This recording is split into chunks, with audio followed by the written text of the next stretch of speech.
During the mid to late 80s, I thought that Helen Slater was going to be a huge star for decades to come. You know, the kind of star that headlines movies and commands multi-million-dollar salaries. And yet, here I am doing a whatever became of video.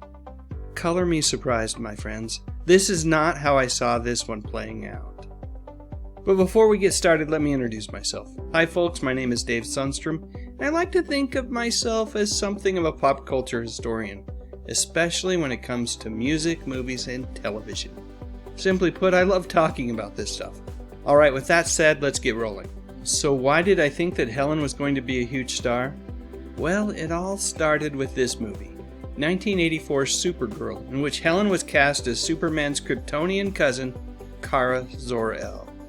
I had really loved the first two Superman movies with Christopher Reeve, and I was hopeful that this film, which was filled with great actors like Peter O'Toole and Faye Dunaway, would be equally epic. Unfortunately, the motion picture was let down by its script, and despite the fact that Helen was perfectly cast as Supergirl, the movie was something of a disappointment, both at the box office as well as with hardcore comic book fans. But like I said, Helen was perfectly cast. She had an earnestness about her that reminded me of Reeves' performance as the Man of Steel.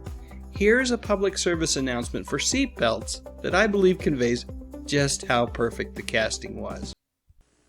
Supergirl has the ability to save millions upon millions of lives with her great superpowers. Americans have the ability to save thousands of lives, one at a time. 16,000 people die each year in car crashes that don't have to. Safety belts could save their lives. Safety belts could also prevent thousands from being horribly disfigured or crippled for life. So buckle up. Your life is in your hands. A year later, Helen would star in The Legend of Billie Jean. I didn't see this movie until, oh, holy cow, decades later, when it had already become something of a cult classic. But I really feel like this movie may have been Slater's finest moment on the big screen. She is just so good in this movie about a brother and sister who become fugitives from the law. One interesting item worth noting is that along with Helen, Christian Slater was cast as her brother.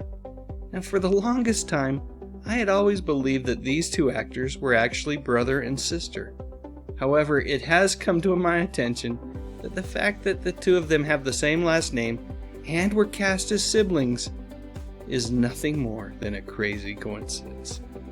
After The Legend of Billie Jean came a slew of feature films like Ruthless People and one of my favorite Michael J. Fox movies, The Secret of My Success.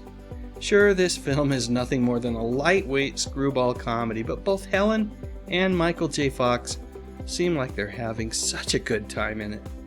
And then not long after that, Helen showed up in City Slickers. Not a huge role, but a memorable one. A year or so after that, Helen made a guest appearance on an episode of Seinfeld titled The Good Samaritan. I have to believe that Jerry was absolutely tickled to have Helen make an appearance on his show. After all, the comedian has not made a secret of the fact that he is Big Blue's #1 fan. I think it is after that Seinfeld appearance that I kind of lost track of Helen. She just seemed to disappear. And truthfully, Hollywood always seems to be willing to push someone else into the limelight for their 15 minutes of fame. I just figured Helen's was over. So what happened to Helen Slater? Her career appeared to be traveling at light speed. Well, in reality, Helen never really left. In fact, a year or two after that Seinfeld appearance, I was watching a show with Helen in it, and I didn't realize it. Now you're asking yourself, how could that be? Well, that's because I'm talking about a cartoon. Yep, Helen was the voice of Talia al Ghul in Batman the Animated Series. It seems that the comic book world had never forgotten about Helen's debut as Supergirl, even though almost a decade had passed since that time. Of course, there were other live-action TV appearances as well. I just didn't notice them until much later on, when Helen made a handful of guest appearances on Smallville as Clark's Kryptonian mother, Lara L. And then a couple of years after that, Helen added the title of comic book writer to her list of talents. To celebrate the 50th issue of the modern-day version of Supergirl, Helen was invited to write a foreword that somehow snowballed into a full-fledged comic book story. By the time that issue hit comic book stores, it had become clear to all of us geeks out there that Helen would forever be part of the Supergirl legacy. So it came as no surprise to anyone that when a new Supergirl series debuted on CBS in 2015, yep, Helen made an appearance on that show as well, this time as Supergirl's adoptive mother. At some point along the way, Helen began taking an interest in Greek mythology. Maybe it came from being involved in all of the various superhero projects, or maybe her interest blossomed from somewhere else, I'm not certain. However, what I do know is that Helen has been working on a graduate degree focusing on mythological studies and depth psychology for quite a while now. It's a master's PhD program that Helen was starting her third year of last September, I believe. My guess is that she's pretty darn close to wrapping things up at the time of me posting this video to YouTube. And along with all of the acting and the studying, Helen has found time to make some absolutely wonderful music. It's not hard to find her songs, just go to Spotify, Pandora, or YouTube Music. And if you really want to stay up to date on Helen, her official webpage is the place to go. It's a well put together website with lots of great information about Helen's career. I'll post a link to it in the description section of this video. Earlier in the video I mentioned that Helen had appeared in Ruthless People. In an interview that I found right here on YouTube, she described a particular scene in that movie as one of her all-time favorite movie-making moments. It's the scene where she's telling Bette Midler's character, who has been kidnapped by Helen's character, that her husband is not willing to pay the ransom to get her home safe and sound.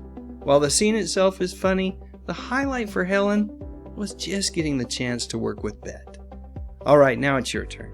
Please share your memories of Helen in the comments section, and if you enjoyed this video, I would appreciate it if you clicked on that little thumbs up icon, and what the heck, why not subscribe to the channel? I talk about music, movies, and mostly television from the 50s, 60s, 70s, and 80s. You know, the good stuff.